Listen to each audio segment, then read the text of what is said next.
صلى الله على محمد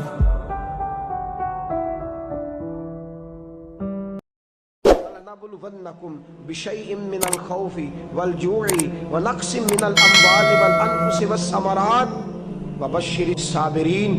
فرمایا میں ضرور تمہیں آزماؤں گا، میں ضرور تمہیں آزماؤں گا، خوف دے کر، جانوں مالوں پھلوں کی کمی دے کر، اور اگر تم نے صبر کیا تو میرے محبوب انہیں جنت کی اور میری رحمت کی خوشخبری سنا دیجئے۔ اگر کوئی نیک بیمار پڑ جائے تو اس کی اللہ آزمائش فرما رہا ہوتا ہے، اس کی اللہ آزمائش کرتا ہے، اللہ تبارک و تعالیٰ اس پر فضل فرماتا ہے، اس کی آزمائش کرتا ہے۔ پھر ان مصیبتوں پر جو شخص صبر کرے، رب فرماتا ہے اگر میری رضا پہ راضی ہو گیا تو ان اللہ مع الصابرین، باقی نیکیوں پر میں ثواب دیتا ہوں، اور جو کوئی صبر کرتا ہے رب فرماتا ہے میں اس کا بن جایا کرتا ہوں، صبر کرنے والوں کے ساتھ ہو جاتا ہوں۔ اور جب اللہ آزمائش ڈالتا ہے نا تو جو کام سیدھے ہوتے ہیں وہ بھی الٹے ہونے شروع ہو جاتے ہیں۔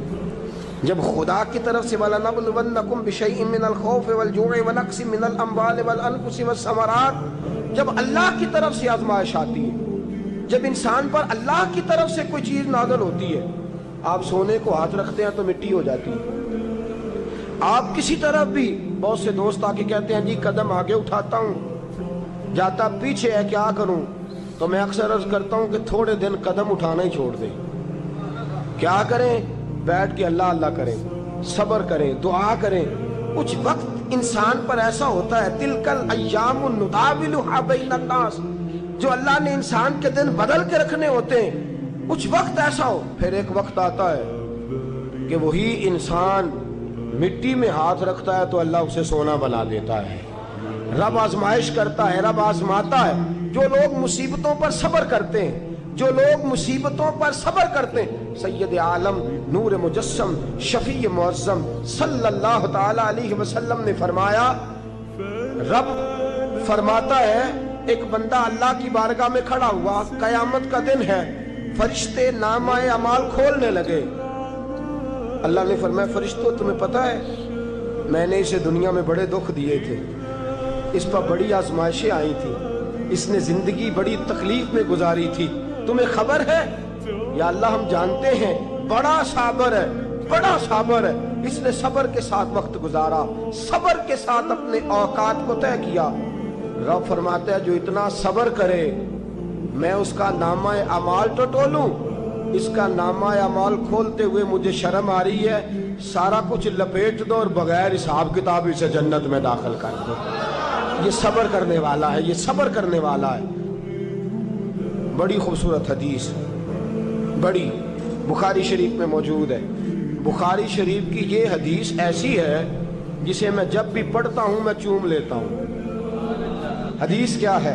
رسول کریم صلی اللہ تعالی علیہ وسلم نے فرمایا، رب فرماتا ہے ایک بندہ ہے، اس کو میں نے آنکھیں نہیں دی، اس کو میں نے آنکھیں نہیں دی، اندھا ہے، پیدائشی اندھا ہے یا بعد میں کسی وجہ سے ہو گیا، اس کے پاس آنکھیں نہیں، لیکن اس نے زندگی بھر صبر کیا، اس نے زندگی بھر صبر کیا، صبح قیامت وہ کھڑا ہوا تو رب کریم نے فرشتوں سے فرمایا، فرشتوں اس کو میں نے آنکھیں نہیں دی، بیچارہ نہ بیٹی دیکھ سکا نہ بیٹا، نہ باپ دیکھ سکا نہ ماں، یہ کوئی دنیا کا نظارہ نہیں کر سکا، تم بتاؤ اس کا اجر کیا ہے؟ فرشتے کہتے ہیں مولا جنت کا اعلیٰ درجہ دے دے، اللہ اسے بے حساب بخش دے۔ رب فرماتے اس نے ساری زندگی بغیر آنکھوں کے صبر کیا ہے، اسے صرف جنت نہیں ملے گی بلکہ آج اسے اس کا رب اپنا دیدار بھی کرائے گا۔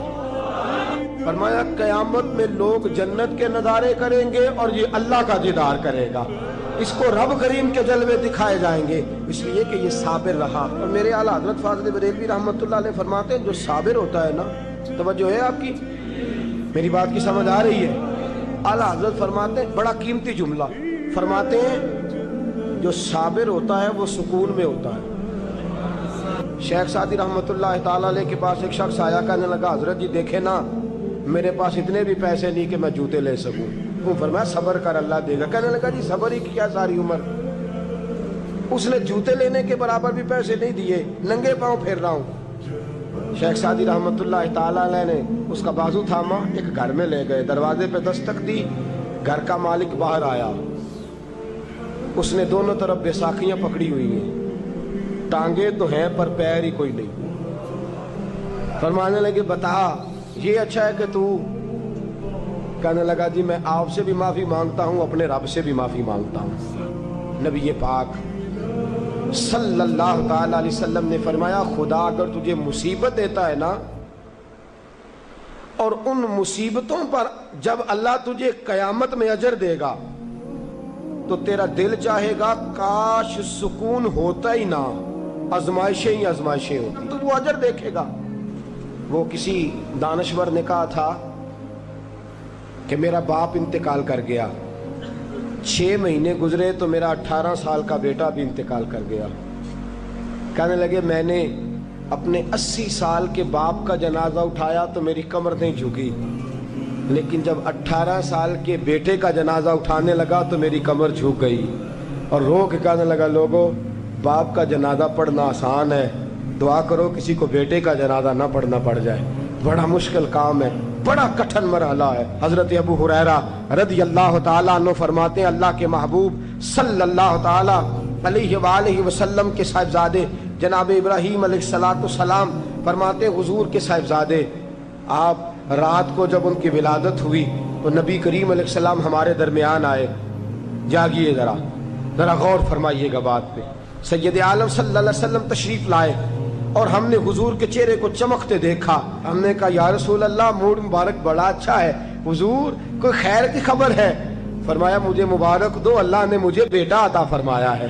فرماتے ہیں اگلے ہی دن، ایک روایت ہے کچھ عرصے کے بعد، ایک روایت ہے اگلے ہی دن ظہر کے بعد میرے محبوب نے پیار کرنے کے لیے بیٹا اٹھایا اور صاحبزادے کی سانسیں اکھڑنے لگی۔ رسول پاک کے صاحبزادے نبی پاک کے مقدس ہاتھوں میں سانسیں اکھڑ رہی ہیں، حضور کے دستے مبارک میں صاحبزادے نے وصال کر دیا۔ آنکھیں بند کی تو نبی کریم کی مقدس آنکھوں میں آنسو آئے۔ رات خوشی تھی، رات حضور مبارکیں وصول کر رہے تھے، رات مسکرا رہے تھے، ایک ہی تو رات گزری ہے، 24 ہی تو گھنٹے ہوئے ہیں، آنکھوں میں آنسو بھر آئے ہیں۔ حضرت عبداللہ ابن عمر رضی اللہ تعالیٰ عنہ عرض کرتے ہیں یا رسول اللہ آپ رو رہے ہیں؟ حضور صاحبزادے کا انتقال ہوا تو رو رہے ہیں؟ نبی رحمت صلی اللہ تعالیٰ علیہ وسلم نے فرمایا عبداللہ دل میرا غمزدہ ہے، آنکھوں میں آنسو ہیں، پر میں اپنی زبان سے وہی جملے کہوں گا جس سے میرا اللہ راضی ہوگا، میں کوئی بے صبری والی بات نہیں کروں گا۔ اور یاد رکھیے مصیبتیں اللہ کے پیاروں